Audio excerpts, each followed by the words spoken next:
Death. We've described it in a number of ways, and none too appealing.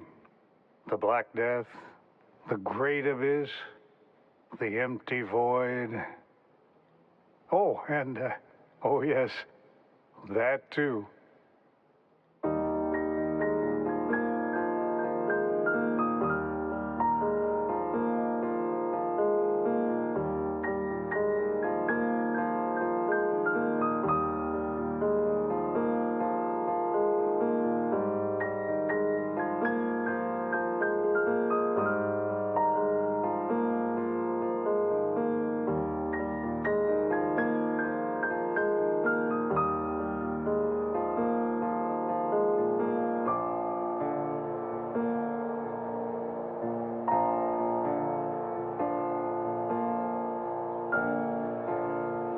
Death is not something that's foreign or evil or that thing that happens to the other guy.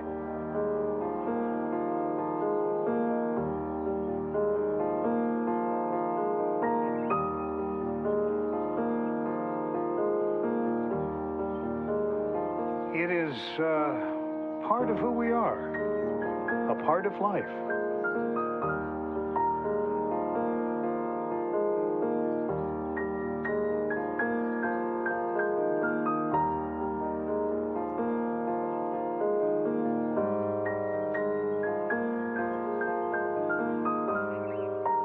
And that we should not look at life and death as occupying the opposite ends of a spectrum on a linear path of existence, but rather we should look at existence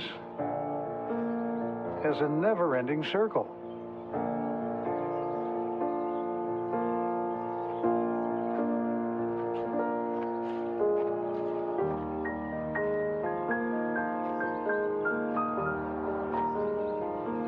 Of which life and death are but parts of the whole.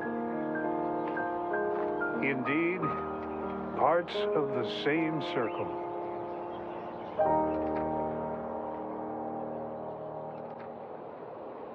We in Western culture view life as quite linear. There's a beginning, a middle, and an end.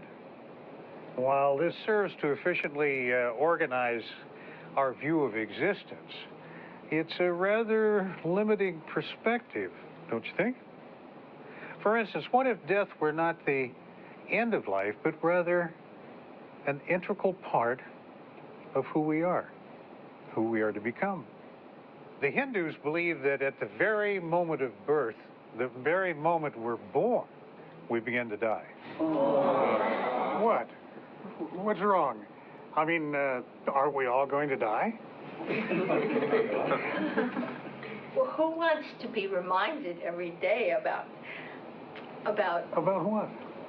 About death? You see what she just did? She had a hard time even getting the word out, yeah? Now, the reason you had such a hard time expressing yourself, and the reason all of us are reluctant to talk about death, is that we're conditioned to think of death as something evil. Well, what if we could view it differently? What if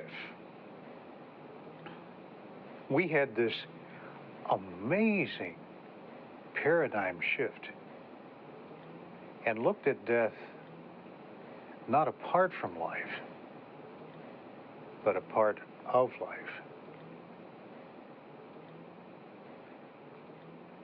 Did you hear the difference? You see, whether we choose to believe them or not, the Hindus have a very good point about death beginning at birth. Because philosophically, if we're all predestined to die, then at what point do we actually start to die? Yeah, my mother was something special. She was the queen of the sea. Yes, I remember. I'm so sorry. That's what she was. Maybe you can put that queen of the sea. Yeah, sure. Anyway, about the funeral obituary. It will list the basic information about the deceased and the funeral. But if you would like to provide more information, you can pay for a personalized funeral notice.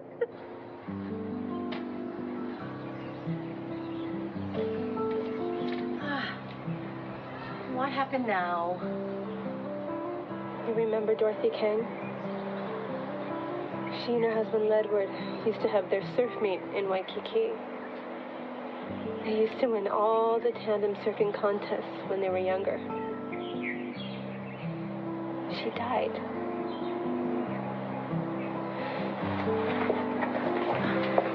Marilee! She's waiting for you.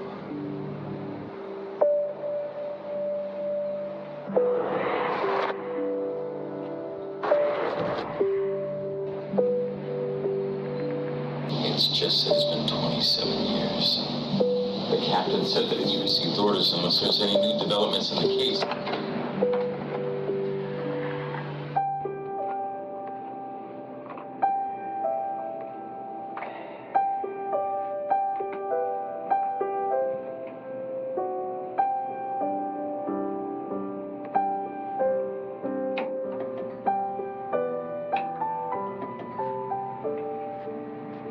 The doctor will be with you in a minute.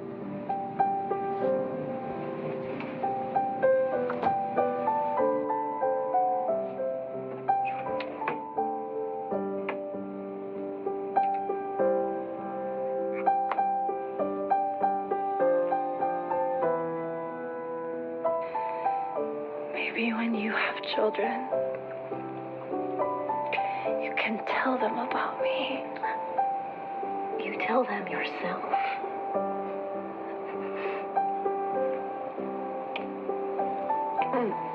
Remember what Dr. Katzner said? Focus, Anita.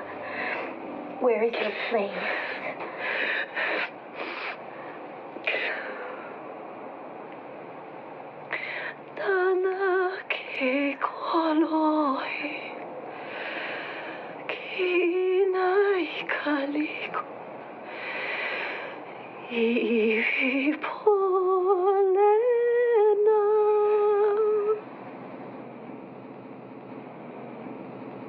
Hey! Whoa! They sell that at the swap meet? Shut up, Delbert. Let me see that, Dennis. Wow. Hey, what are you doing? I'm stealing your engagement ring. What does it look like? Hey, Gerald and Donna, come take a look at this. You see, that's why I didn't want to show you folks. I'll let the girls have their fun.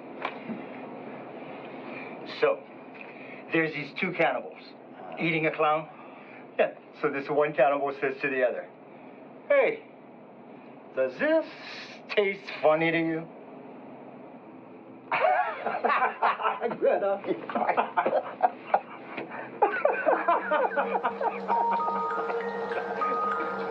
I don't know what to do, Dr. Katzner.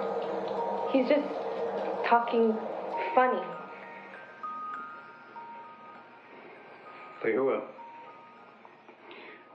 grief is a highly personal thing. All you can do is support him the best way you can. I'm going through grief. He's not the only one.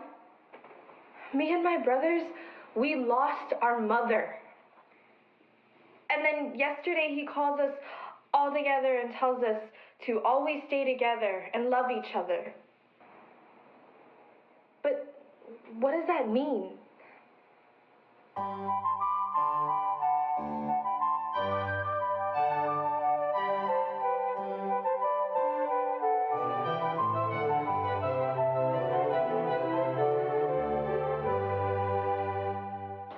Tell Villegas, he just as soon asked for the moon. You hear me? What? You gotta go. Wait, hang on. It's almost 10 and you're supposed to be taking off already. From today on, that's why you have deputies? Look, I gotta deal with this. Get someone to pick up my brother. No, that's not gonna happen.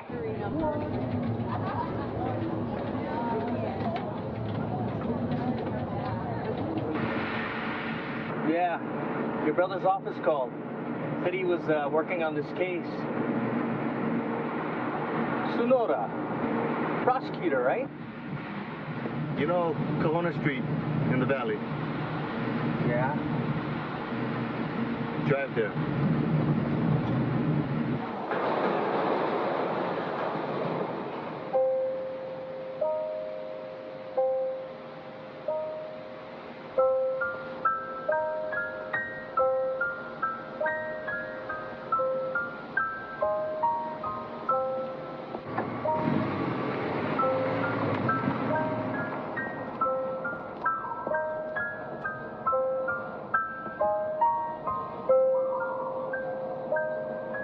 Put your hands together and please welcome Mr. Jared Mira.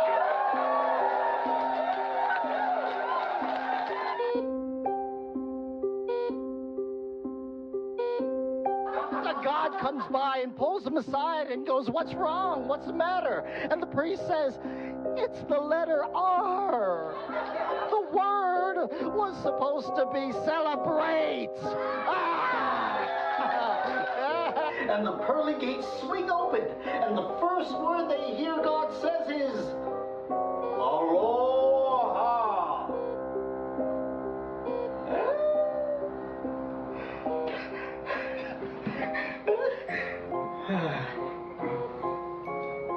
You suck.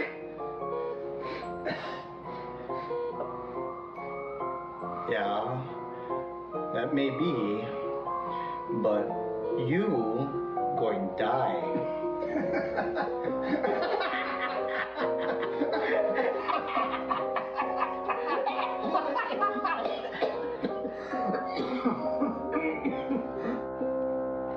Thank you.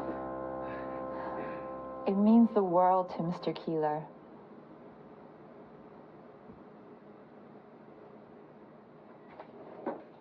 So we're still on, right? Yeah, sure. Okay. So I'll pick you up about 7? Sounds great. All right. Love you. Yeah. Same here. I'll see you. Bye.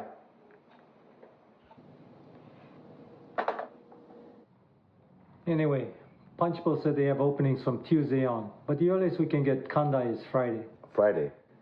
I get this big case coming up. It's supposed to start on Thursday. I'm supposed to be in San Diego. Oh, excuse ya, boys. Your father is dead. But don't let that interfere with your schedules. Maybe just block him out for a power lunch. Shut up. We can just stand him up in the corner. He'll be pretty stiff by then. Shut up. Meg, did you call anyplace else? No, what am I? The designated slave. That's it. I'm going home. Yeah, you do that. Al. When the going gets tough, the tough get going. Shut your mouth. Enough. Go.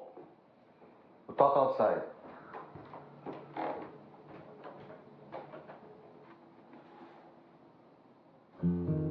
But I heard they have a flower girl that comes around. No, Dad, get the roses ahead of time. You think so? Yes. Yeah, Dad. I mean, you never know. The girl might not show up, or by the time she gets around to your table. She might just have the dregs left.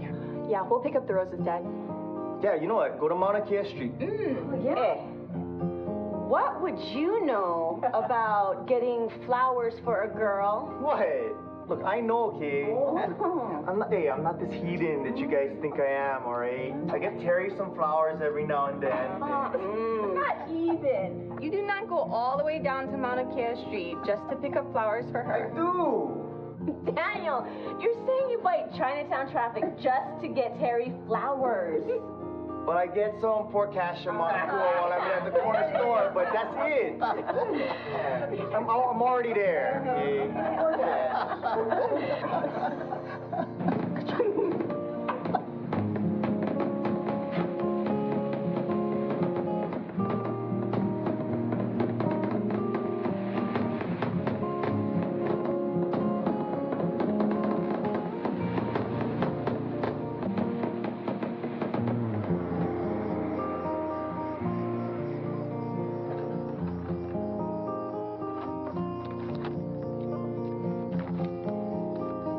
ready? Yeah. Hey, you're okay with this, right? Oh, yeah, I got plenty already. You know what I mean. Yes. It's about time. What about Daniel? Is it okay with him? I mean, he always felt that I didn't go after Mom. Dad, it's been 15 years. It's possible we've all grown up. We all love Nicole. And you know what the best part is? You love her. Even though you don't say it in front of people.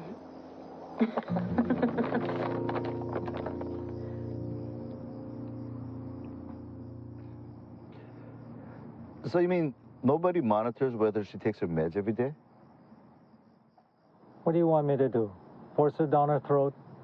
Half the time she's raving, the other half she's doing her Sudoku. Isn't there someplace she can go, someone she can talk to? Where? If you know anybody, she's probably been there already. What about the house? She can occupy herself cleaning the house. Give her time. She's only been living here 5 years. You know. Hey, not to dissuade your familial concern, but you haven't been around, okay? So don't assume that what you're thinking has never been thought of before. I mean, I'm the attorney, Mike, and I'm telling you, you got no case. I stopped by the warehouse.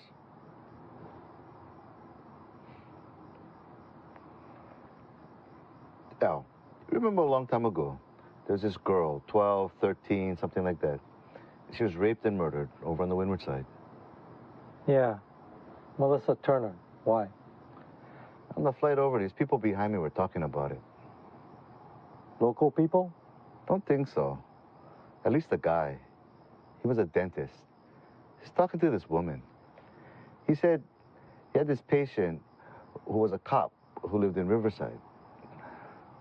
He said this Hawaii woman goes up every year to check on the progress in finding her daughter's killer. Said it's been going on for 22 years. It's an unsolved case. They think they know who did it. A guy who was stationed here in the military. Lives in the mainland now, but no one will come forth. So how did Daddy go? They said it was fast. You see anything? Nah, he never spoke another word after the stroke. Why? You were expecting some great message? No, I gave up on that a long time ago. I still remember when I broke my arm. Oh, shit. What? The time you broke your arm and made you stay in the tournament? You're never gonna live that down. It never made you stay in a tournament with a broken arm. You won, right? Fuck is that? I win, so that makes it right? Yeah, so that's life. Daddy didn't give a damn about us. He only cared about Meg. Hell of a lot of good that did. It's just that he never let her go on her own. After what happened to... He never let her work anywhere else except with him in the business. I think every guy she ever went out with, Daddy chased away. She talked to you about that? Talk? We don't talk about anything. Either she's yelling or I'm yelling.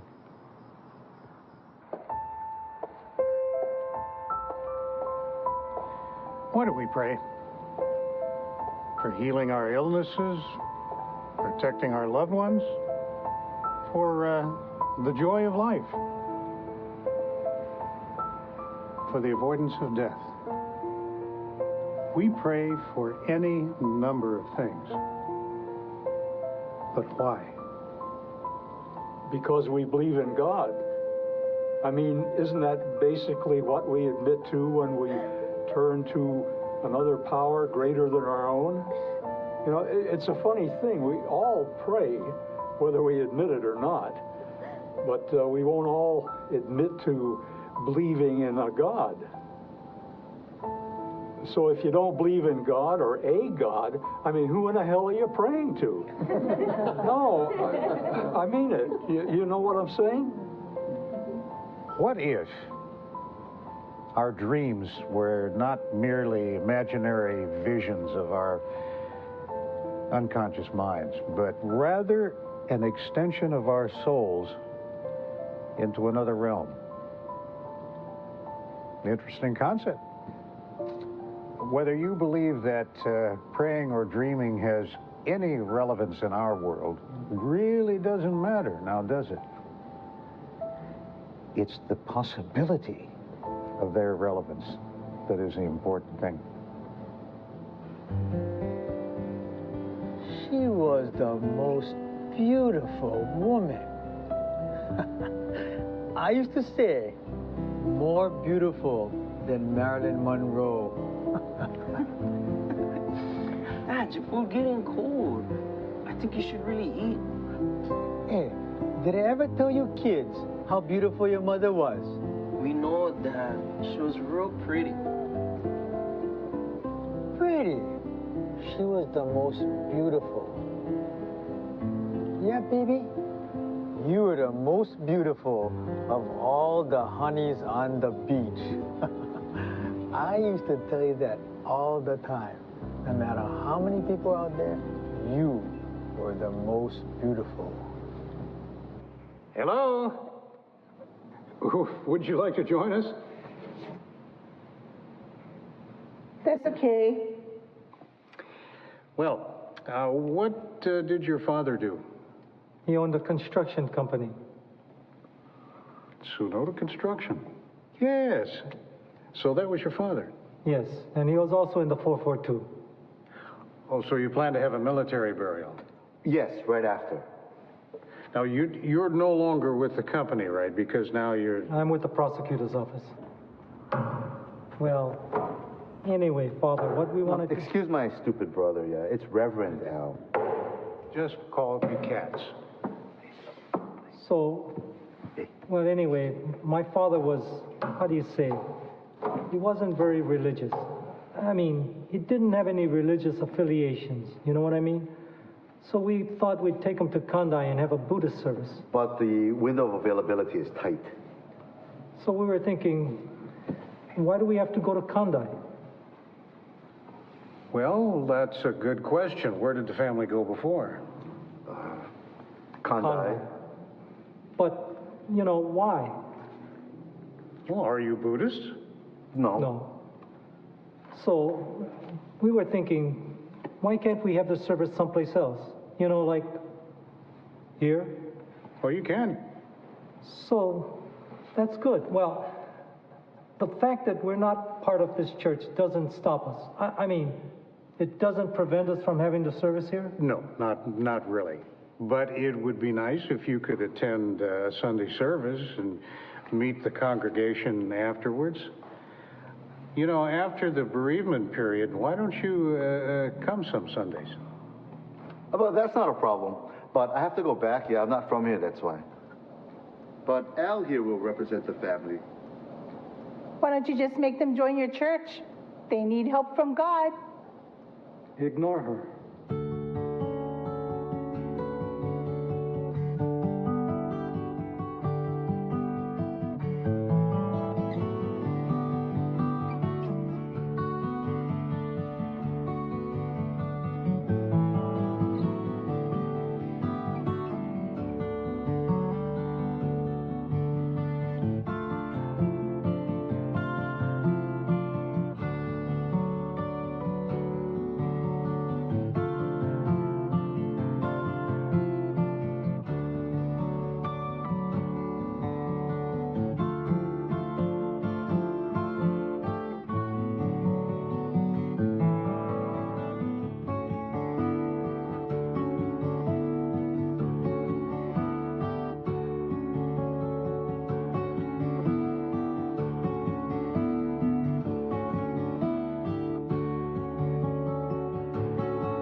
Arakaki is dead?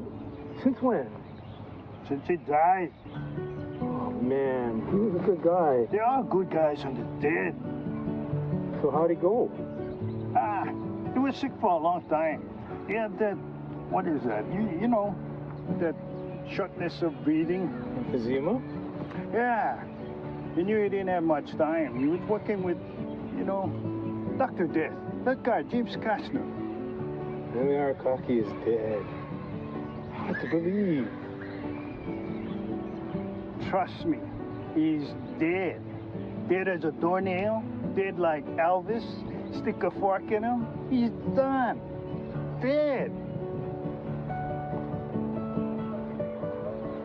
So, who are we golfing with today?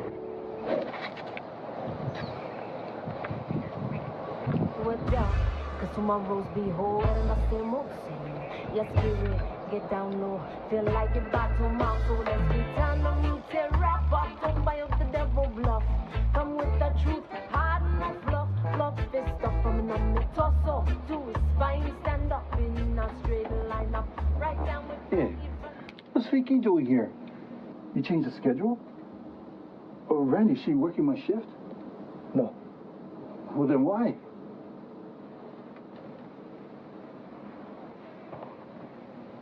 Anita Gabriel passed away. When? Last night. Man, that's tough. So what is she doing? I don't know. What do you mean? She gonna work the whole night? Hey, Will. It's okay. Just let it go. Randy, you gotta talk to her. I know. I will. But for today, go take the rest of the day off. On the station. You sure? Yeah. I got it.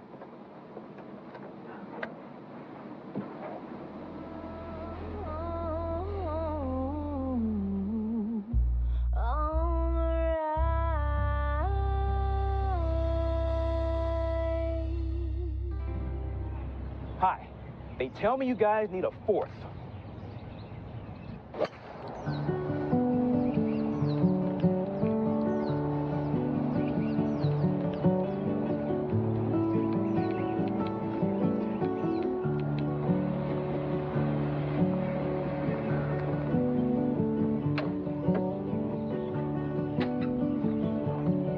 Hey, I got it. Hey. Hey, how's it going? Oh, it's going great. Yeah? Well, are those all buggers giving you a hard time? Yo, Max, are you guys giving him a hard time? He's giving us a hard time. Yeah, right. Okay, partner, what you gonna have? Thanks again. Hey, my pleasure. Thank you for having me. You guys golf here often? I guess so, if you call every day often. Me, Max, and Jerry twice a day. Hey, Jerry, he doesn't say much, does he? Nothing personal. Jerry doesn't say much to anybody. That's good to know, because I was starting to think it was me. Nah. You ask Jerry to tell you his name. He just smiles. You ask him the time, he'll tell you. Yeah, funny. He'll tell you the time, but that's about it. Oh, yeah? Yeah. What? Jerry, what time is it? You bugger. He knows we're talking about him, that's why, Max. I say, what time is it? 2:47. I was going to get him something, but it seems like he's full of what he got there. Hey, what is that eating anyway? Mochi. Mochi? Yeah, it's a sweet rice cake with azuki beans inside. Tastes good. It looks like it tastes good. He's eaten half a pound of it so far. And you ain't getting any either. No. Yeah, Jerry's very protective about his mochi. In fact, in all these years, I don't think Max and I ever got any, yeah, Max? Fort Knox got nothing on him. So, stop. Where you from? Riverside, California. I'm here on a dental conference. I'm gonna catch a red-eye back tonight. Oh, you're a dentist. Yeah. We had a conference for about 2 days. I don't know, mostly boring stuff. I decided to skip out on the breakout sessions and do golfing instead. There you go. You know, I've never missed any portion of a conference before. That's good. Is that right? Oh, yeah, thinking from some old futz to get one foot in the grave already. You only live so long, and when you go, you won't be thinking about the conference you didn't go to. You know something, you're right. That's exactly what I was thinking. You're married. Kids. No kids. Was married. She's getting me good. I mean, real good. I was talking to my attorney today. California is a community property state, and I ain't got no prenup. We've been married 4 years. 4 years. And she's getting half my assets. Oh, that's all fucked up. Oh, you're right. It is, isn't it? Fucked up. Stop. He's all fucked up. Jerry, what do you think about Tom, man? His ex-wife taking him to the cleaners. Tom, Jerry said you all fucked up. Laying downwind today. That's good. Yes, it is. Every time this hole. Max always has a hard time with this hole. This morning he had a 6. About 5 years ago, he was 4 under. 4 under. Can you imagine? But he hit 2 in the lake, and the third shot went into the sand on the left. He come out with an 11. Not for that. He would have shot the best round of his life. He didn't talk for a week. I thought we had a second Jerry. You guys go. I'll go last. Says 185, but couldn't be playing that long. More like 130, 140, something. Yeah, that's what I'm thinking. Maybe a nice, soft.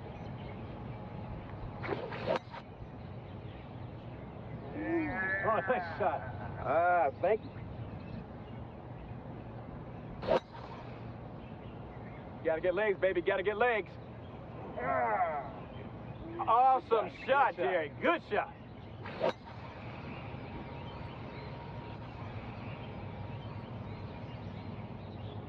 Yeah, some bushes.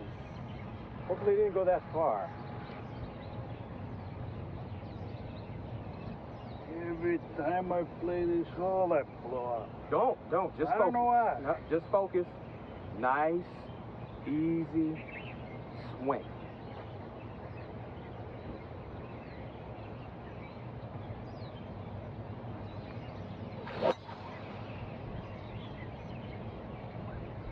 All right. Oh, wait a minute. Like it slowed up there in the end. You're probably safe.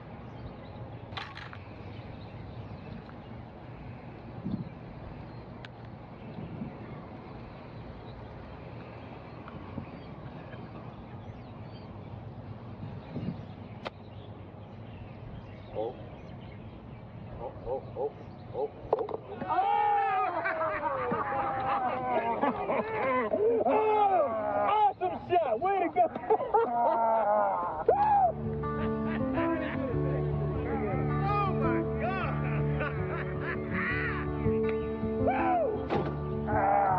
I forget my clubs.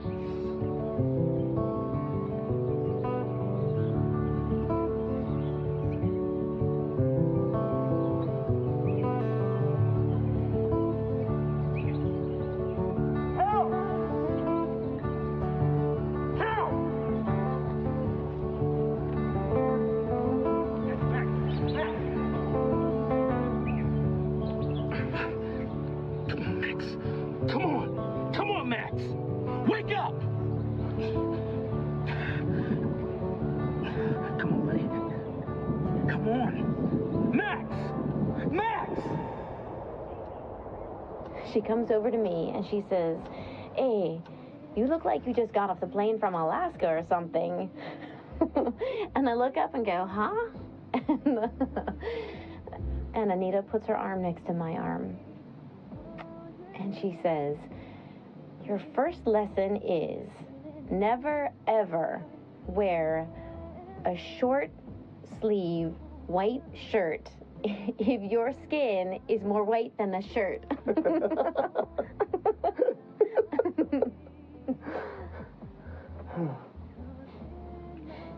I don't know, I guess we just hit it off from the start, Anita and me. She saved me.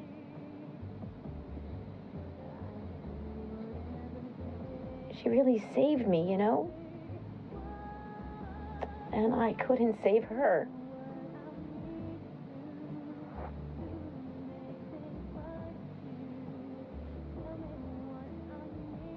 She was my biggest fan.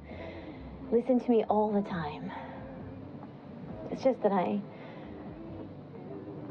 just feel that she might still be listening, you know?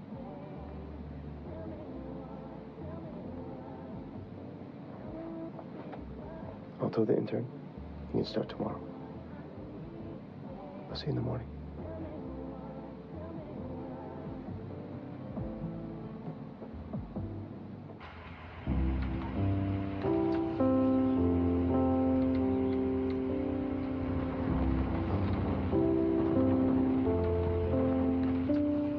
They're going to tell Max's family. Look, I am very sorry. Max was a good man. Yeah. He was shooting one of his best rounds, too. For whatever it's worth, I think Max would have wanted to go out the way he did. Look, guys, I'm sorry. I gotta get going.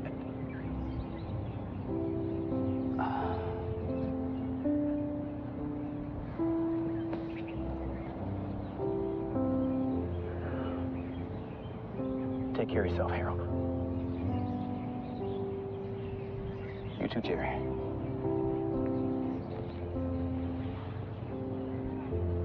Take care, okay? Again, I am sorry.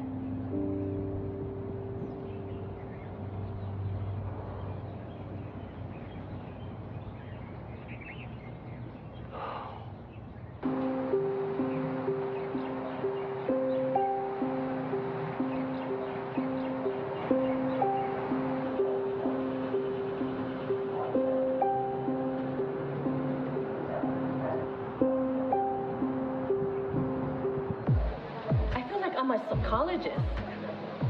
This girl, Marilyn, she works with me. She gets so emotional when she takes calls for the obituaries. Fun job. Has she always been that way? Actually, no. She used to be fine. But about 5 years ago, she took a call from this woman who put in an obituary for her daughter who died years ago. That was okay. Until she took the same call again the following year. Same obituary. Then she found out that this lady has been doing this for over 20 years. I mean, we all knew that. But when Marilyn found out, she got all, I don't know. It affected her. Now, she takes it way too personal. Yeah. Sometimes we become the work we do. Hey, let's take her to see my friend Jared Mina's show. The comedian. That's your friend. Yeah. Okay, but here's the thing. Jared's comedy angle is death. Yeah. He says that because we all die, what else can we do but laugh about it? Thank you, Five. And that's exactly what you'll be saying to the judge. Look, I'm sorry. Where the hell were you today? Something came up. I'll tell you what's coming up. Your evaluation. When they ask me, shouldn't he have completed 300 hours by now? What am I going to say when it's only 250? Like, can I explain, please? I wish you would. I signed on to do a gig for old folks. I'm listening.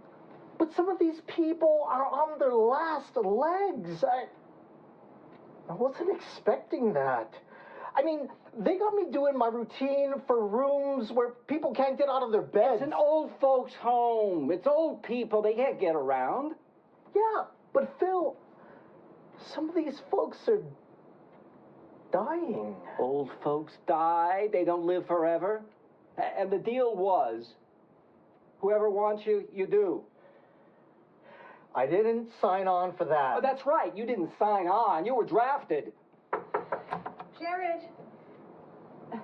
Places. I'm gonna be there next time. And you better show.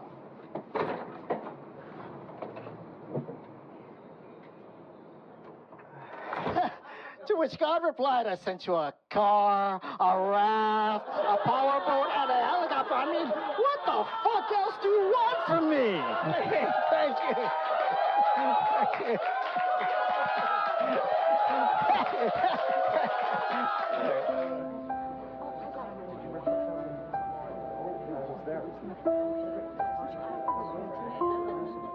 Well, I'm just gonna leave this right here for a while and let you guys soak up the ambiance and the wine. And I'll be back in a minute to take your orders. Thank you. Got something for you. What are you doing? Hello. This is from a very special admirer. And of course, I'm not allowed to divulge who it is, but I understand he's very handsome. Well, I get to write the script, so I figure why not? And he is very dependable, and he's just absolutely crazy about you. Thank you. Shall I put them in a vase for you, ma'am? Yes, thank you. You are so sweet.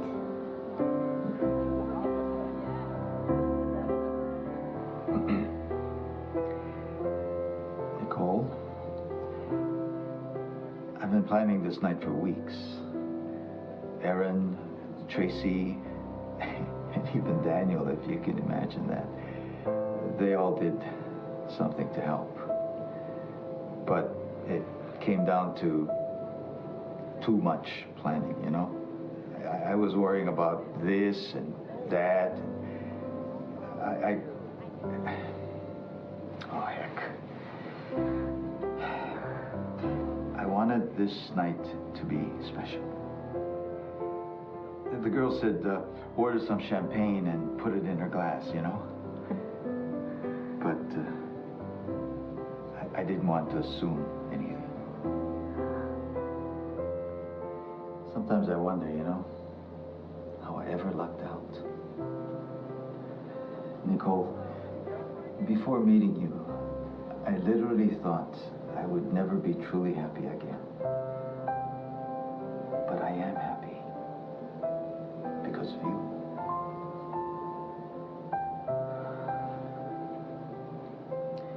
I've never been good at this. Who am I kidding? This is only the second time I've ever done this. But however it turns out, trust that I'll always be with you. I'll support you in all that you do. And until the day I die, I will love you.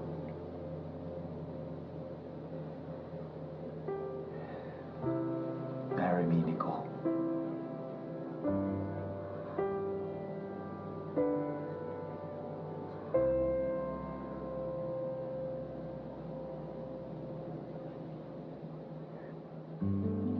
So the guy says, why? And the clerk turns to him and says, because this is a hardware store. That's my best one. So Jerry, what? Good enough to open for you? Maybe. Okay, I got one more. I have to get going. What, so soon? Yeah, I have to get up early in the morning. Me too. What's up, Marilee? What, you got something against humor? I'm sorry. I guess I'm not that much company. I'll see you tomorrow, Janice. Marilee! Hey, guys, you know what? I gotta go too, yeah? So, Del, I'll catch you later, yeah? And Janice, nice meeting you. Hey! How are you getting home?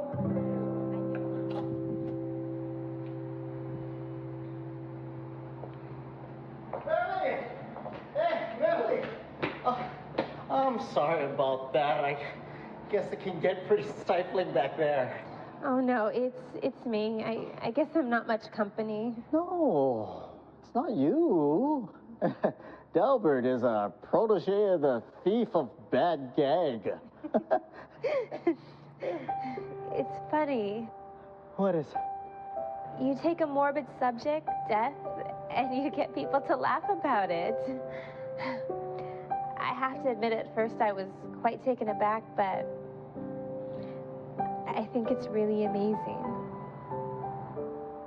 You do you? I do. Huh.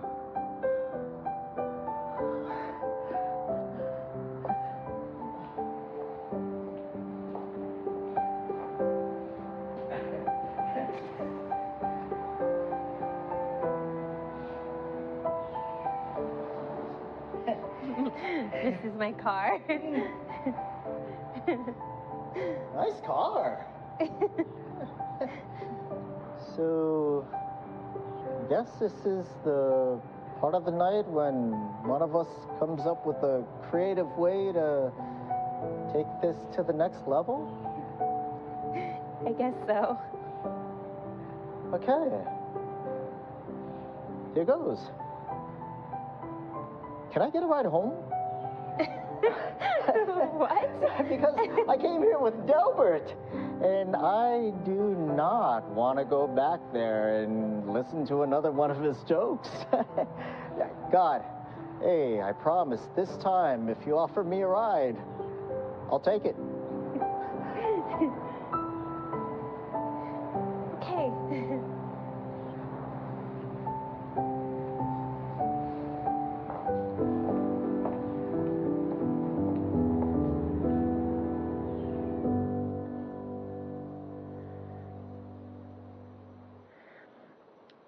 I don't want you to wait for me, Dennis. You need to move on.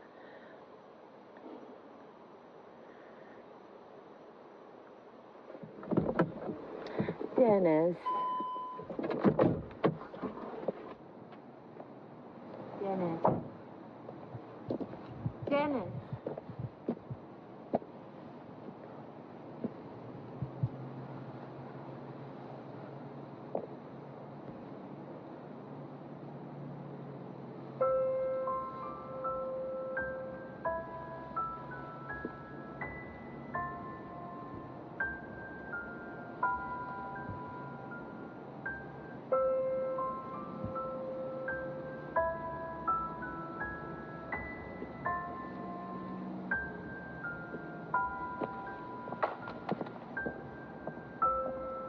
No. I'm not letting you go, Nicole. No, Dennis. Yes. No. God damn it, Nicole, listen to me. I don't give a goddamn what some doctor in a white coat says about you. You hear? I won't have it. We're going to get married. I didn't let the rest of the world know all about it and then tell them that I'm going to let you deal with this nothing alone. You hear? And that's exactly what it is. Nothing. Now, we're going to get married, and we're going to fight this thing together. And we're going to beat it. I love you, Nicole. I will never leave you.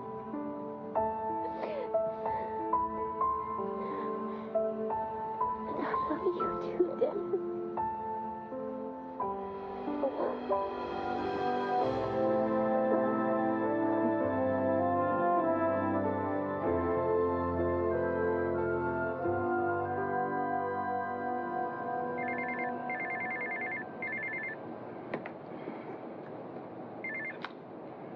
Woman, I tell you never to call me at work, so you call my cell while I'm at work. Did you see the photo I sent you? What photo? Jack? What? You didn't see the email?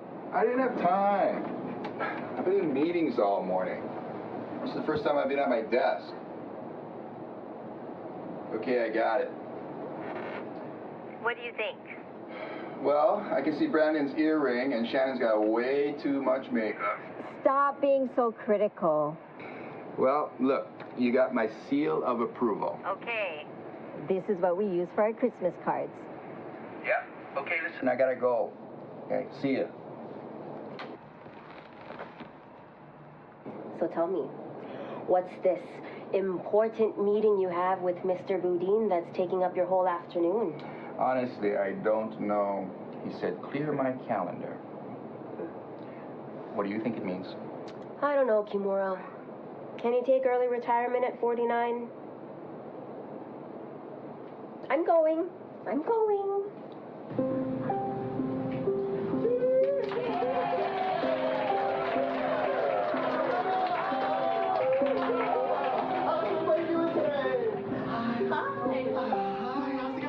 To make a long story short, his older brother, Milton, is my best friend.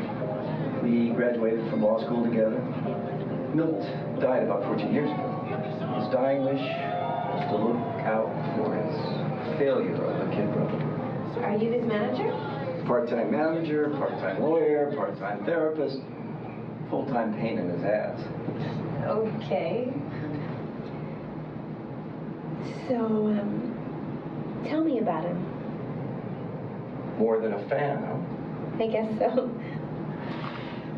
Well, Jared is living his calling. He's a born comedian, a class clown, the guy everybody wanted to gravitate to at the parties. Only he had this penchant for drugs and alcohol. But once, when he was sober and had a moment of clarity, I convinced him that maybe he could use his talent for a good purpose. His shows were a hit from the beginning. Of course, Jared still had his extracurricular activities. After, I don't know, his third DUI, the judge not only continued to suspend his license, but told him that 2 years in jail would help clear his system. I was able to come up with a more lenient resolution. I attended some counseling sessions with James Kastner. Anyway, I told Katz that maybe Jared could entertain some of his clients, and he told me a number of them came from here. Well, I told it to the judge. He liked the idea. So, instead of giving Jared jail time, he gave him 400 community service hours. Still more than a fan. Yeah.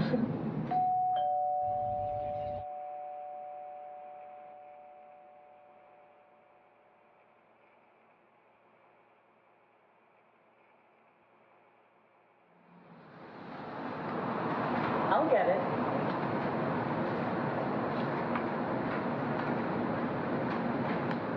Here. Walter, I swear, I don't know where your mind is tonight. I mean, you've been looking at me as if you've never seen me.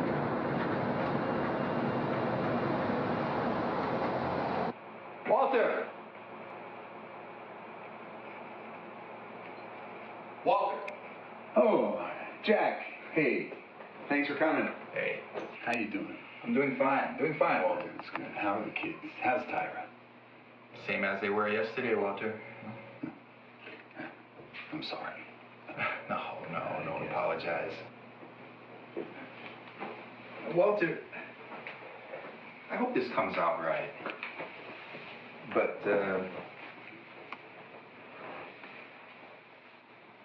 you okay? Okay. Yeah. Why? Well, it's just that, I don't know, you just seem a little more preoccupied than usual. I don't know. I'm sorry I'm worrying you. No, don't apologize, I said. But yeah, I'm kind of worried, Walter. I'm thinking it's time to move on. Oh, Walter, you can't do that. I mean, you're coming into the best years of your life. The bank is you. There's no one out there that can take your place. Plus, you'd be miserable. Trust me. If some outside banker came in and ran the place, you'd be... No. You wouldn't want that. That's right. I wouldn't want that. There you go, Walter. Look, whatever you're going through, you'll get through it. We're looking to promote from within, Jack. I'm thinking we'll pass the torch to you. Are you serious? Yeah. Walter. Well, I mean, yes. Oh my God, Walter.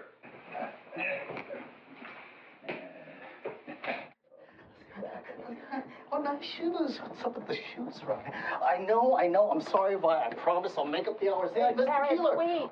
Okay, so there are these two penguins.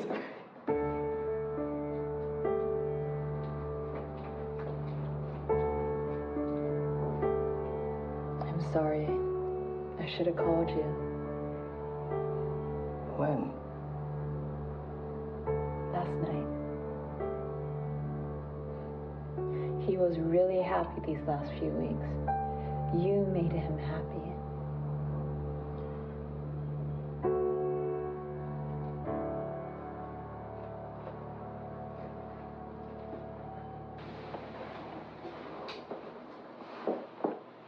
He's a Cuban? Genuine Fidel Castro. You know, I never started smoking till much later in life. Diane always wanted me to stay healthy, be alive for the old and gray years as we sit on the front porch and watch our lives go by. I've been having a lot of dreams about going to the movies with her recently. She loved romantic movies. An affair to remember. Love story. And we went to Wuthering Heights at the university, I remember, and I cried my eyes out. She loved that. There was another time we went to a movie and she was standing there buying the tickets, and I couldn't take my eyes off her. She was stunning, so radiant, and I don't know why. That night, that moment, I've never been able to forget it. She was just standing there with the tickets in her hand. I didn't even want to go in. I'm sorry. No, Walter. Yeah, Jack, I got to give you some advice. I tell you this man to man because I really respect you as a person. And most of all, as a friend. By all means, Walter. Shoot. Jack, you are a piece of shit.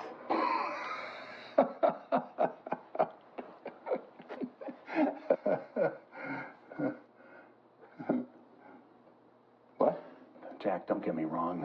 I really admire your cutthroat business sense, and whenever I've needed somebody to be the muscle, you're the one. And don't think I haven't been appreciative of that. Okay. But personally, I think you're an arrogant, self-centered son of a bitch. I mean, personally, I think you're fucked. You take your wife for granted, man. You have very few words of praise for your children. You keep them last on your list because you're keeping us first here. All right, but don't you think that that's one of the reasons that we're where we're at in the business community? Which is number one? Which is number one, yes. I mean, what are you saying? I mean, if I were a good little family man and went home at 5 every day, don't you think we'd be shit? And I wouldn't be standing here as your prospective replacement. Fucking A.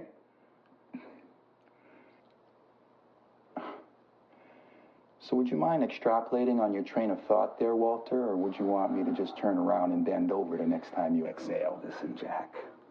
There are many things that would take me years to explain. I don't have time or the desire. Instead, I want you to do me a favor.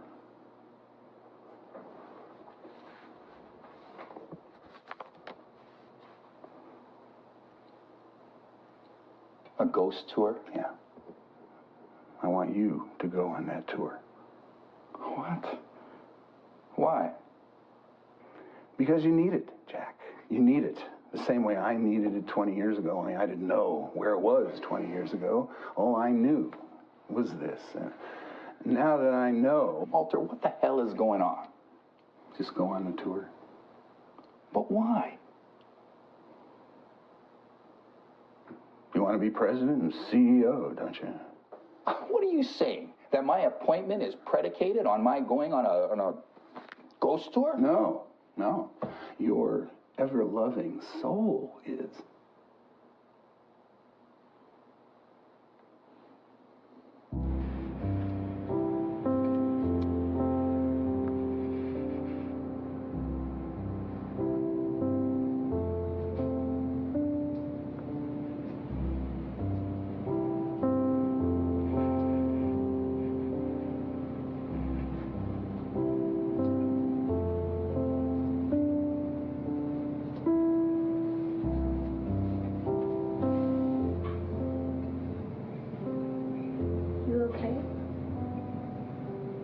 Mr. Keeler, he...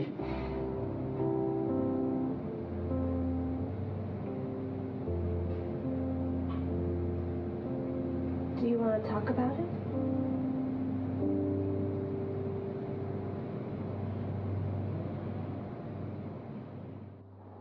"11's when the service ends. They have to be there to set up." I told them. What do you think I am? Stupid? So, after the service... We go straight to the burial. Not everybody will come. Well, I think we're all set then. Yeah, except Meg. Meg, you have to take your medication. We can't have you floating around the church making an ass out of yourself. You hear? Meg!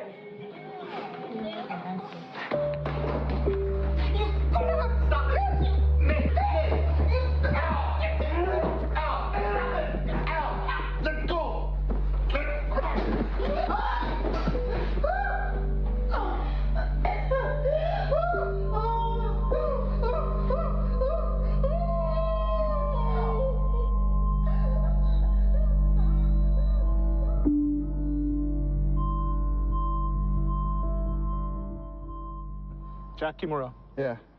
Logan Kahikina. This is my associate, Anson Ballard. How's it? So you ready to go ghost hunting? Whatever, man. Let's go.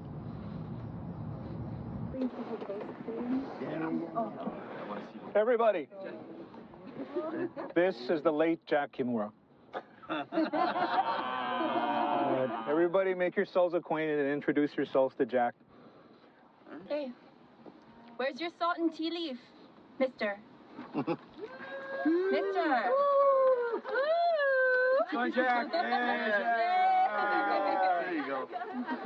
Well, let's get underway because I know you're all dying to go. All right.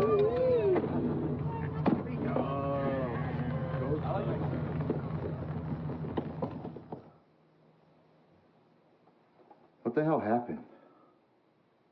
You saw No, what I'm not you... talking about tonight. I'm talking about the disintegration of us. You give a shit about that? Hey, don't give me no fucking lecture. Al, you could have killed her. I'm not home a week and already... That's right. You're absolutely right. You're not here. You should have just left it at that. I mean, you're not here a week. Mike, you're not here, period. You're not here to deal with her immature, asinine, attitudinal bullshit day in and day out. So you have no clue what you're talking about. Hey, what are you talking about? She needs help, man. Then help her. Good luck. I'll be by in the morning. And make damn sure she takes her medication.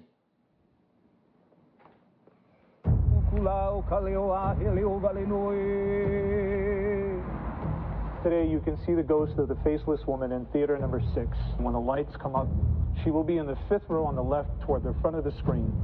She will appear as a homeless woman, but if you go over and tap her on her shoulder, she'll wake up and look at you, and you'll see that she has no face.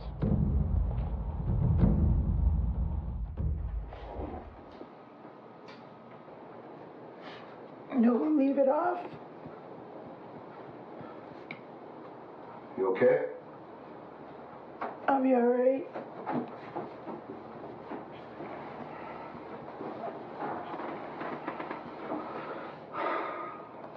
Why do you do this to yourself, Meg?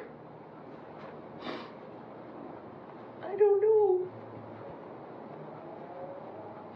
I try. I really do. When I was little, Daddy said I had to be a good little girl. I was always a good little girl. But not Daddy's.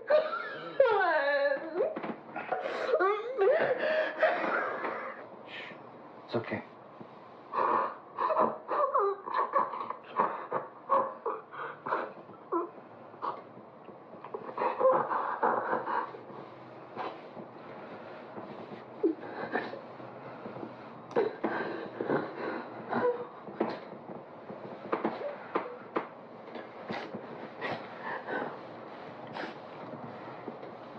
Mike,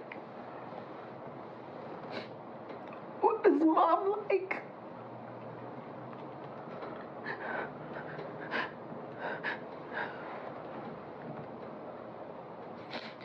Tell me, Mike.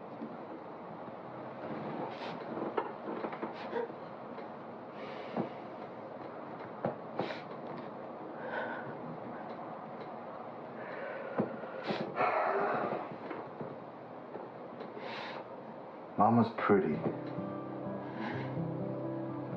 You look a lot like her.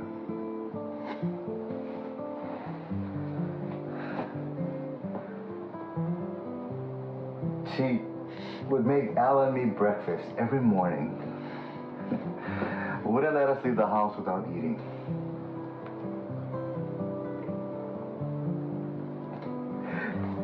She selected soul. She was always knitting something.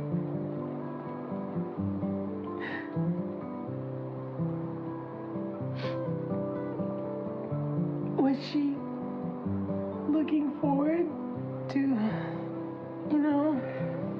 She was looking forward to having you, yeah. She kept saying how you were gonna be the sunshine of her world.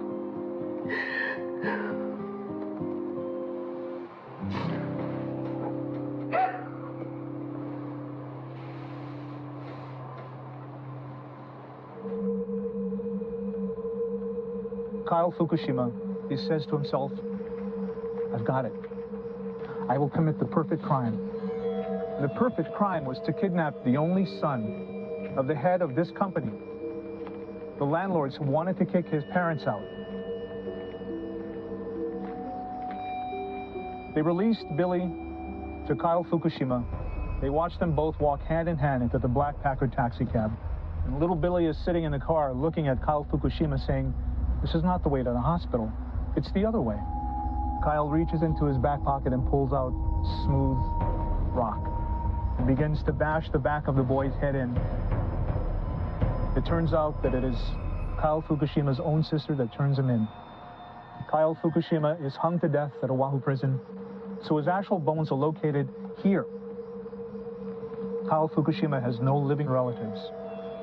People have continually come to his grave and they've left many, many things. They've left flowers, they've left incense, they've left mochi, they've left barrels of sake, you name it. But the one thing that sticks out in this case, this true story, is this. Every week, someone leaves this pebble, and I take it. And when I come back, there's always another one there. All right, let's head to our next stop. Let's take a good picture. Oh, let me take it. Oh, are you sure? Yeah, sure. Okay, thank you. She's smiling. Here, I'm not really part of this either. Ready? 1, 2, 3. Now I'm going to tell all of you about my own personal experience with death. Back in 1978, I was in my 30s. Well, I'm driving close to my house when I fell asleep for an instant. I woke up in time after only a couple of seconds maybe, but too late. I missed the car, but I hit the tree. It was a miracle that I survived. And the doctors who said that didn't know how correct they were. It's almost impossible to describe, but I was in the car, and I could see the fellow standing outside the car looking at me was me. And I was also outside the car, looking at the person with his chest caved in and blood pouring from his mouth and nostrils, as me too. And I remember thinking at the time, boy, I don't look too good. And then at that moment, I looked around and I saw so many other people looking at me in the car. But of the people looking, some seemed different. Some were calm, and some were frantic. And the frantic people were running around, somebody call the ambulance, he needs help, call the ambulance. The calm people just stood around and kind of smiled. I had wondered what was that all about, until it came to me. The frantic people were of this world. The calm people were from the other side.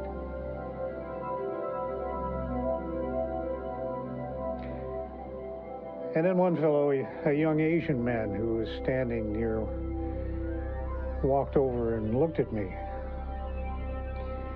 What happened, I asked him. And he just smiled.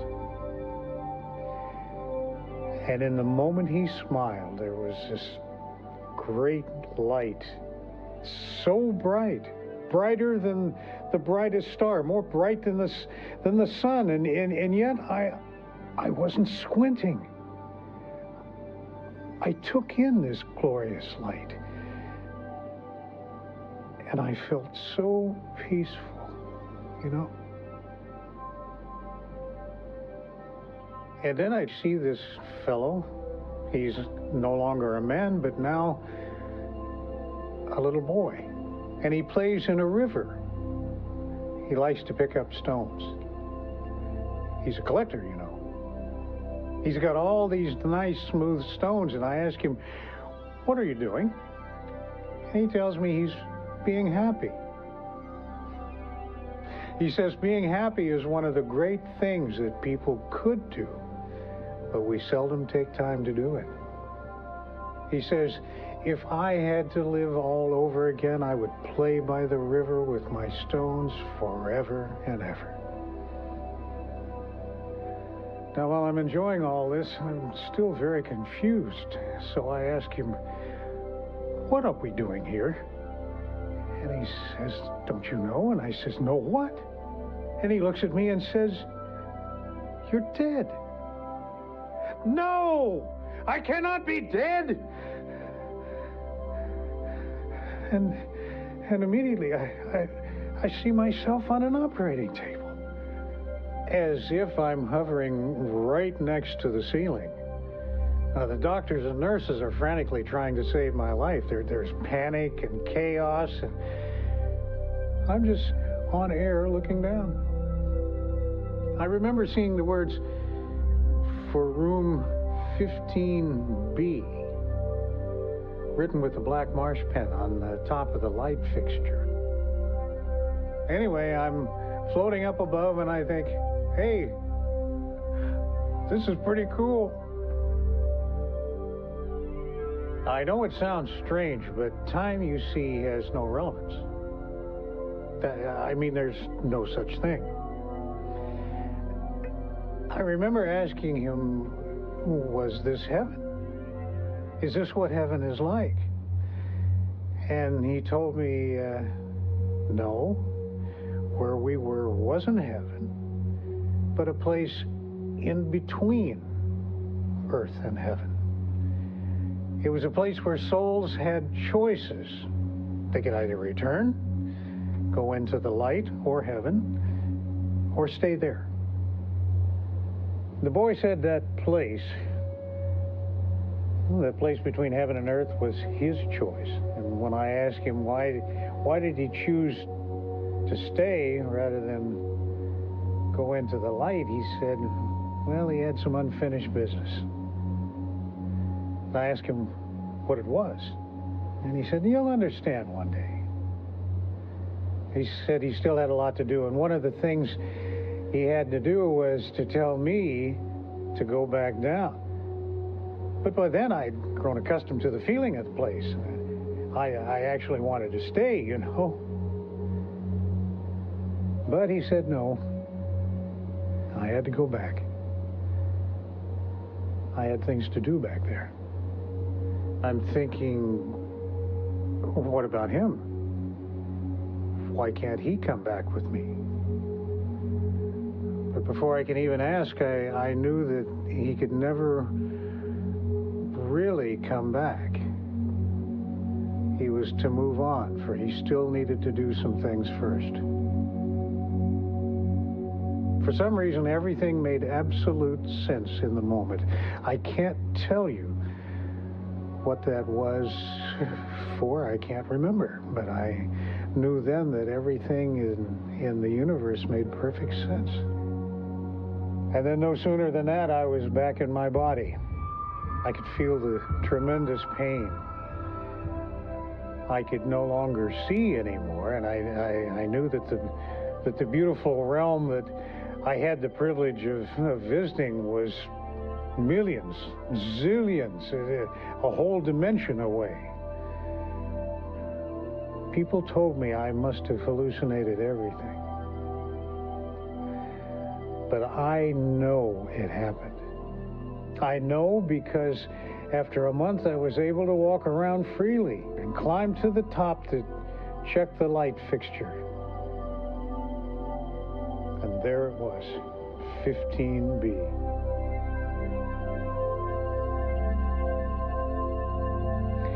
People, whatever your religion, be it Christianity, Islam, whether you're of the Jewish faith or follow the Amida Buddha, or whether you believe in any religion at all, there is another side to our dimension of reality.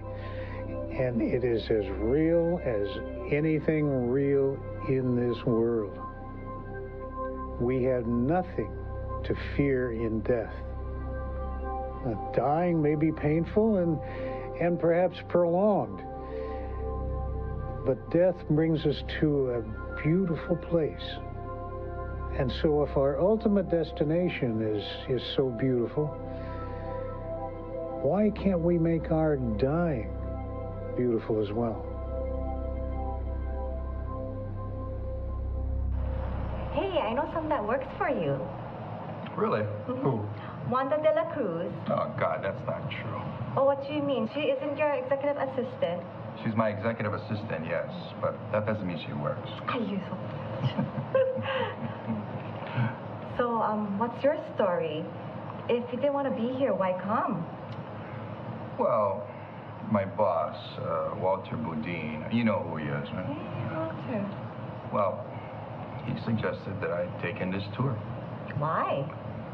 That's what I'd like to know. So what do you do? Oh, me? I'm a massage therapist. Oh. Yes. Josh can sense things like meridian energy points and stuff like that, right? Yep. Oh, so you've come on this tour before? Yeah, she's been on the tour about, what, 2 times already? At least. For me, it rejuvenates my life. Seems kind of odd, don't you think, that Tales of Death rejuvenates your life? You know, I never thought about that. Oh, well, I guess I'm a bit odd. Excuse me. So, not your cup of tea, huh? Or coffee, I should say. Oh, no, it's quite entertaining. I mean, you have a way of putting on a great show. Show? It may be entertaining, Jack, but the stories are all true. 9-foot wizard, a woman with no face. Well, what if I told you I saw the woman with no face myself?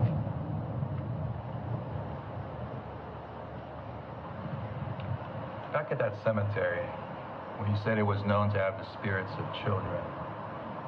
Why? I mean, why children? Why not everybody? Well, no one knows, obviously. It's looked at as a lost opportunity. I mean, they had a whole world before them and never got to explore it. So, regret? Regret is a powerful emotion, Jack. That's why people like Jocelyn come on my tour all the time. So that she can be reminded that the key to life is to live it with no regrets.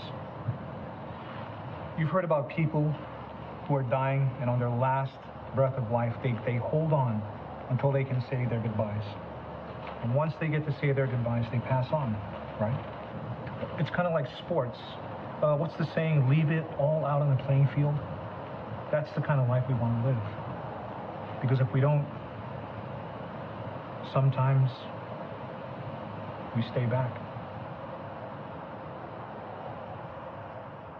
This isn't one of the usual stops on the tour. But tonight, we've decided to stop here.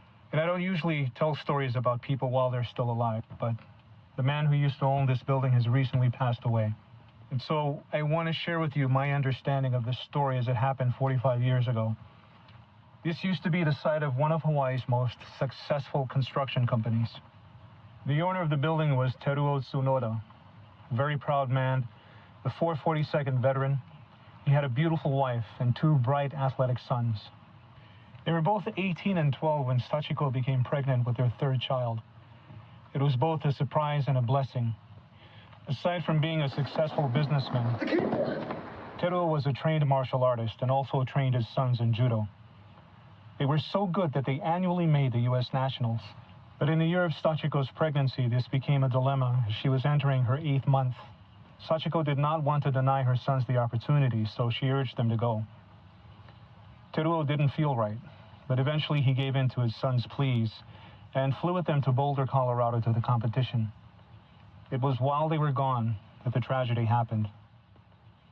She was working late one night and heard a sound out in the warehouse.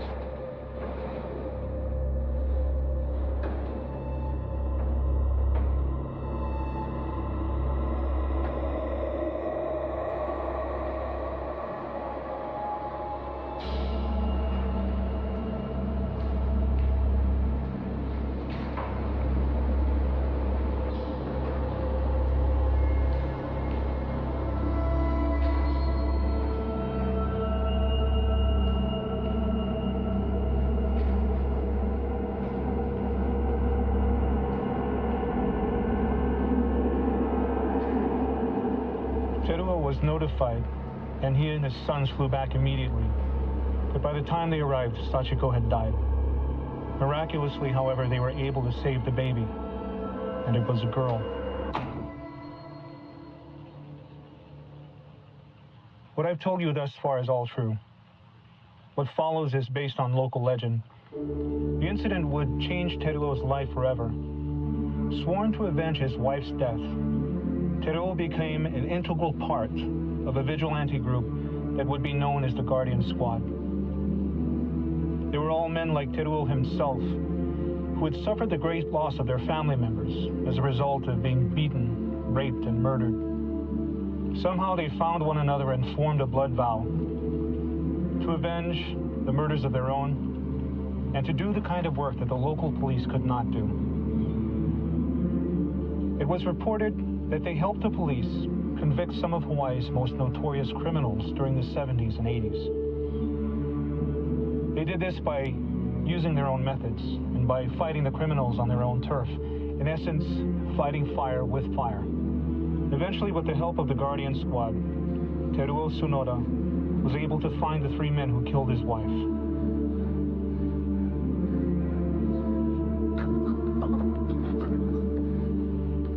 brought to this warehouse and taken to a room where they were beaten to death. And their bodies were never found.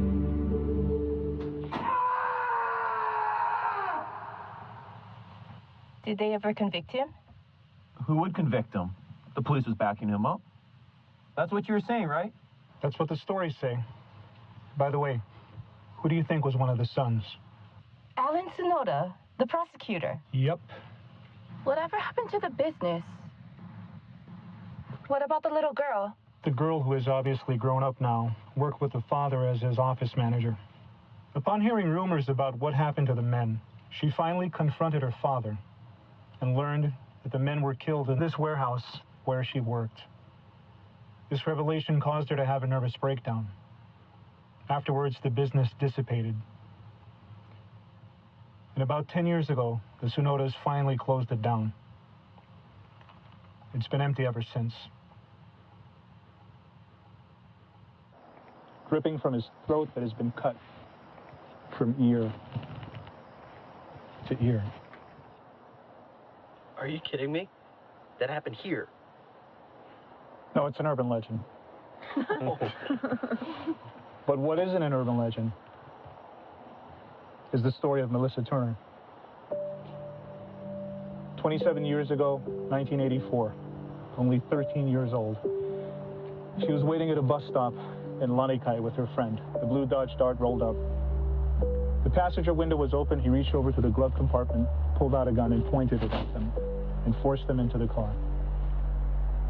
The car ends up at this lonely place. Melissa Turner's friend gets away, but Melissa Turner does not. He rapes her. He takes the gun, empties out all the bullets into the back of her head, and dumps her body on the side of the road as if she's just a piece of rubbish. Not an unusual thing on nights like this. And people on this tour have told me that they've seen her ghost.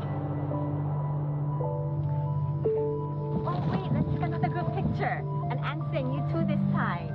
Okay? Everybody come around. Okay, here we go.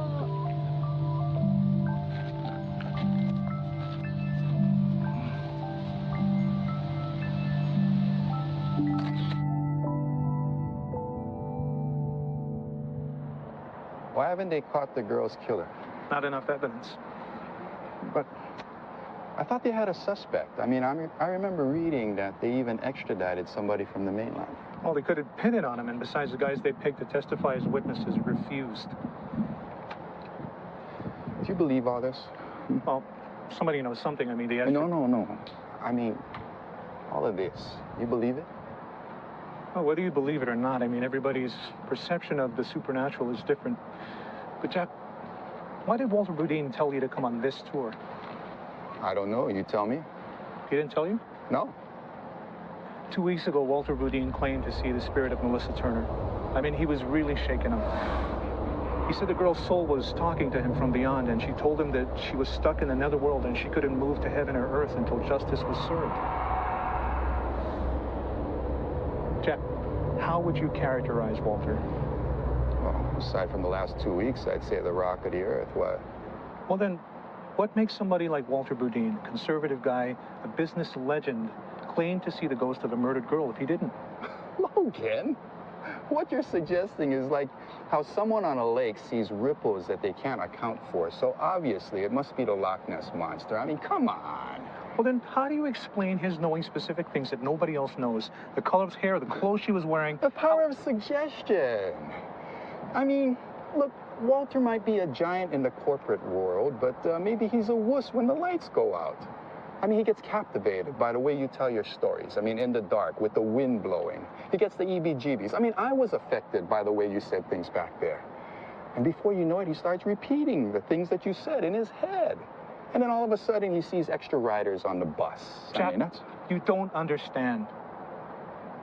Walter Boudin saw the ghost of Melissa Turner before I said anything.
Haina kapuana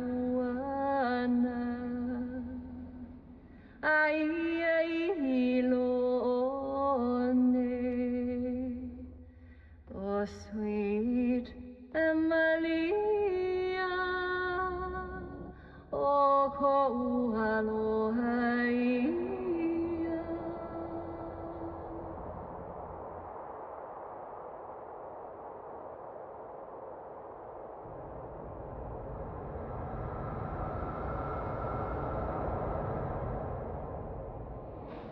All right, well, I guess I'll let you go.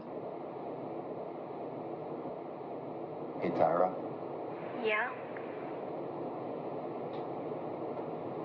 I love you. I love you too.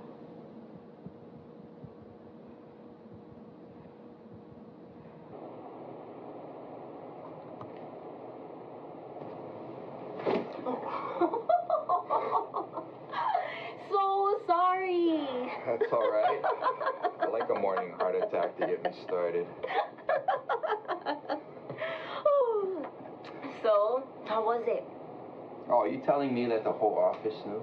No, just me. Mr. Boudin mentioned it.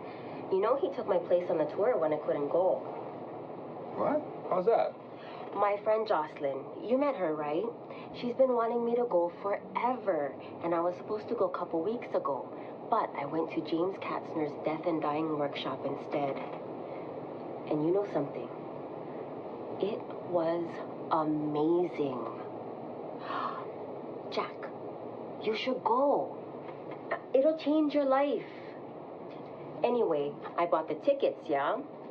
But when my auntie told me that she wanted to go to the workshop, I was telling Carol and Julie, all the girls, that they could have the tickets. But just then, Mr. Boudin walked by and was wondering what was going on. So I explained to him, and surprisingly, he said he'd take the tickets. I didn't know Mr. Boudin was into stuff like that.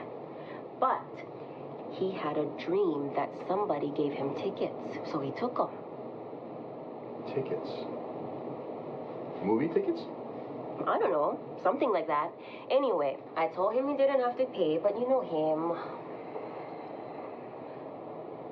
You know what's funny?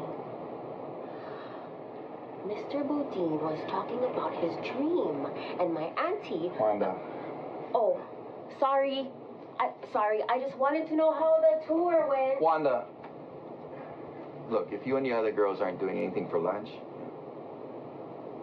maybe I can take you folks out. Lunch with the future president and CEO.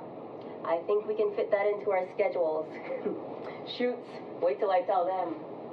Oh, Jack, Jocelyn said to check your email. She sent you the photos of you guys? Wild. I'll see you at lunch.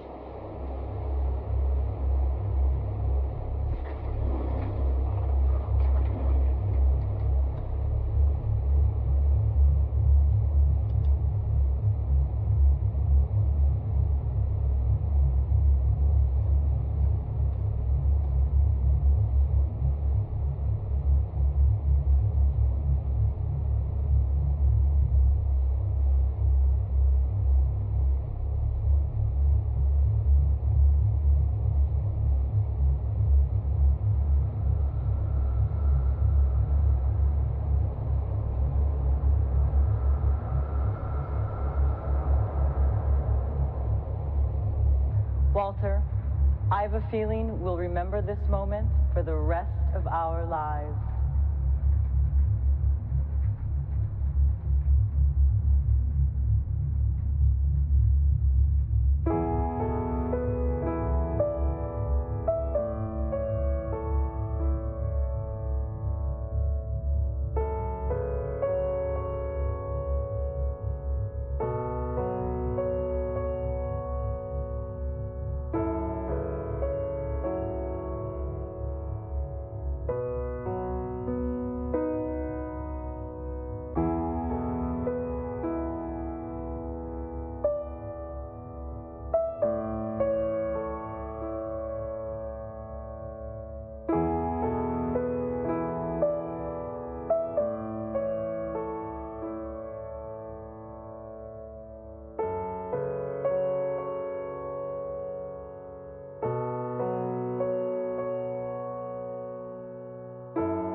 2 grandchildren. Okay. So when is the funeral? Oh, next week, Wednesday. We could get your notice in tomorrow's paper, as well as the Sunday classifieds. Really? Mm-hmm. Is it more expensive? Oh, no, it's all the same price. Is that all right? Oh, yeah. Okay. Thank you for your time. Sure. You take care. My condolences to the family. I'll tell them. Yeah. Okay. Bye. Bye-bye.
Hello?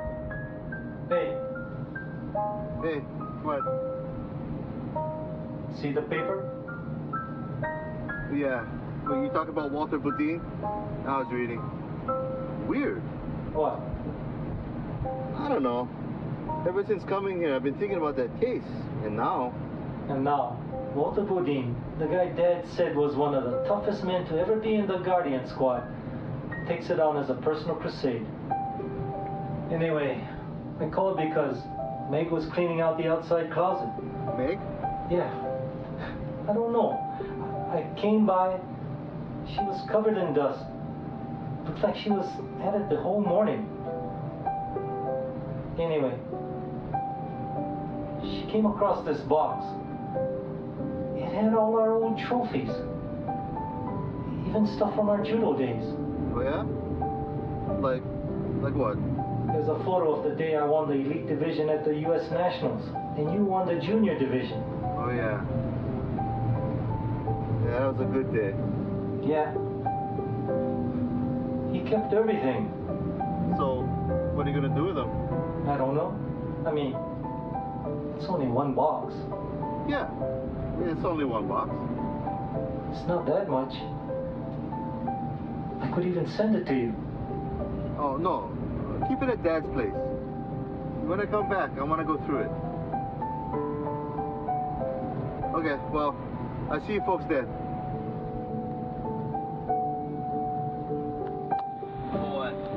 That was your brother, prosecutor.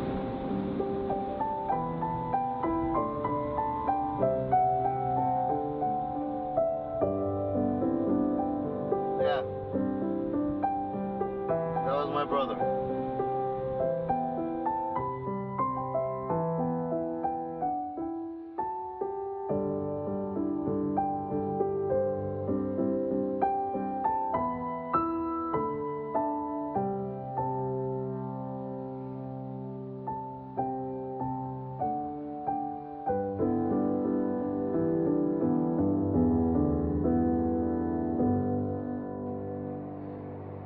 Well, we've concluded all the treatment.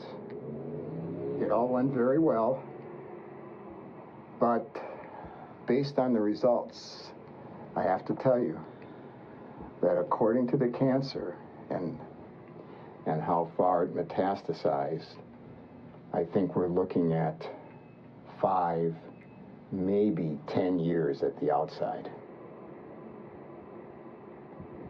Wait. I thought you said 6 months to a year before. That's right.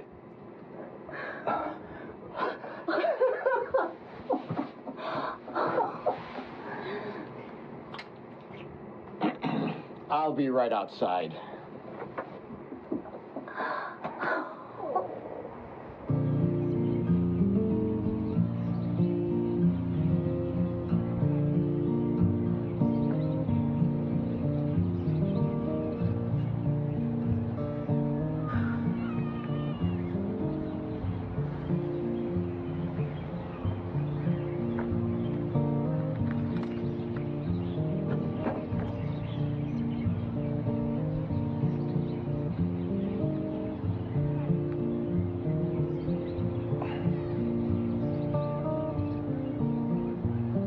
Looks like a nice day today. Not too many people, huh? That's good. No need tee off on the back nine. Man, I hate teeing off on the back nine first. Makes me feel like I'm going backwards.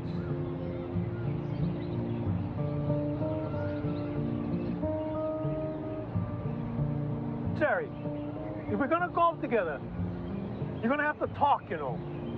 I'm not gonna do all the talking. Already, I talk to myself as it is. You don't talk, I'm gonna go crazy. Yeah. You're gonna talk? You sure?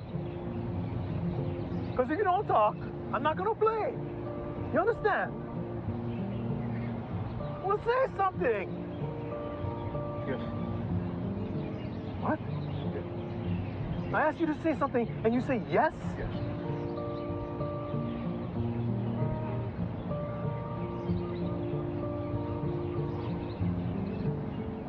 What's our starting time? 8:52. 8:52. I wonder who they're going to put with us today. Want some more treat? Okay.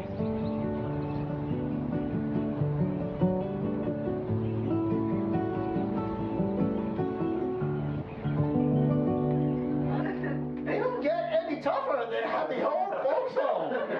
They'll come up right up in your face and tell you you suck. Yeah. Tell you you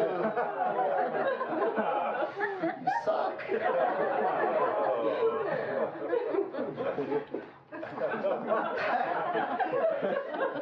know what? I lied. I got about 100 hours left of that community service. But you know what? When that's done, I think I'll make it a permanent gig. Huh? Yeah, I mean, right, exactly. Thank you. Because I feel I should continue to entertain those old folks right up until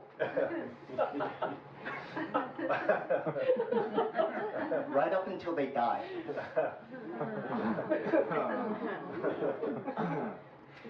Do you know why?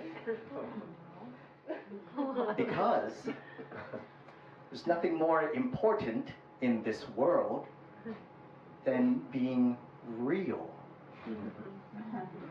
And there are no more realer people than those who are facing death. I mean, think about it.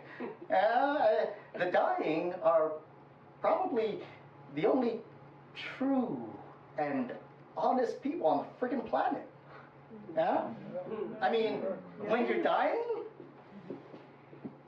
you got nothing to hide. All that petty pent-up anger and angst we've been carrying around all our lives, that pride that's weighed us down, all of our desires, all of our squabbles and jealousies, gone. You see, dying is about the only thing that you and I have in common. I mean, we all grew up in different places, huh? Went to different schools, different churches. Your skin's white. Mine is brown. Yellow. Red. Black. Whatever. Well, I got a tattoo. She got a nose ring. He's gay. She's a lesbian. I mean, we're pretty much a non-homogeneous society, man. But regardless of where we came from, we're all going to the same place. I am going to love the dying. You know why? Because when I die, I hope that those pearly gates open up for me, man. And when they do, I'm hoping that all of those people that I would have entertained, people who I hope I was able to give just a few moments of pleasure before they took their last earthly breaths. Oh, I'm hoping they'll be there to greet me when I finally meet my Maker. And when they do, I'll smile. And I'll look up and say, hey, God, what's up with the horns, man?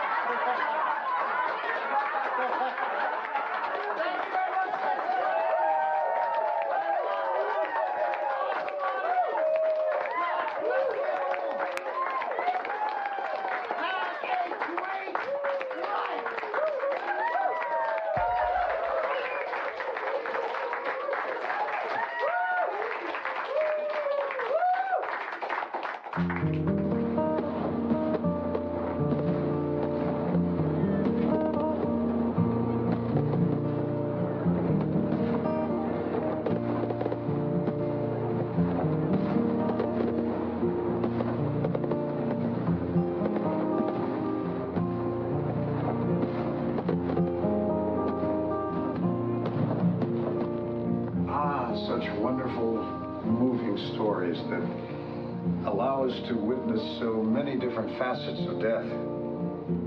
All of these stories, real, tender, heartbreaking, heartwarming, reflect the varied emotions of our collective souls. Funny, isn't it?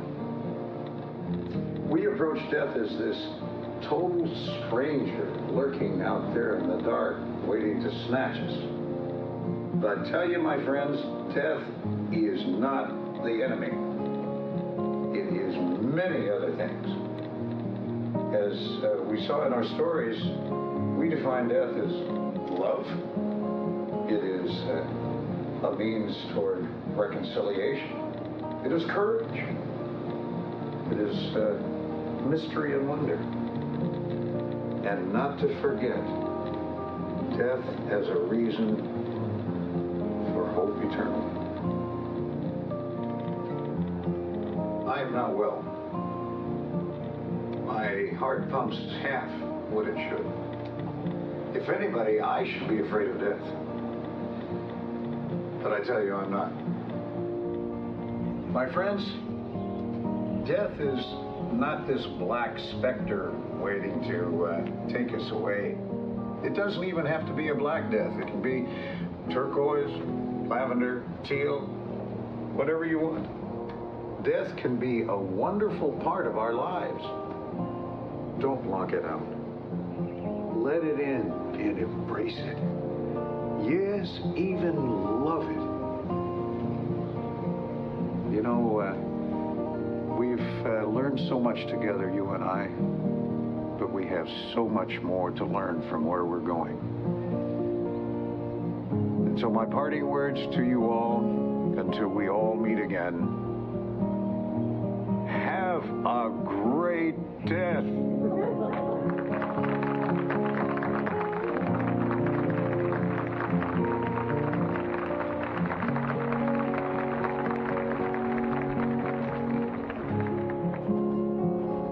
You know, there are more dead people in the world than alive. And we who live and breathe today are nothing compared to those who have come and gone before. A grain of sand on the shores of time, a footnote in the book of life. So it's better to view us as not being separate from one another, but rather a part of one big family, here and now and forever. We're all on this journey, you see, traveling through time and space, towards experiences we may not now comprehend. But we will.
Hit your head hot. We just a passing through, so don't put too much on the cards.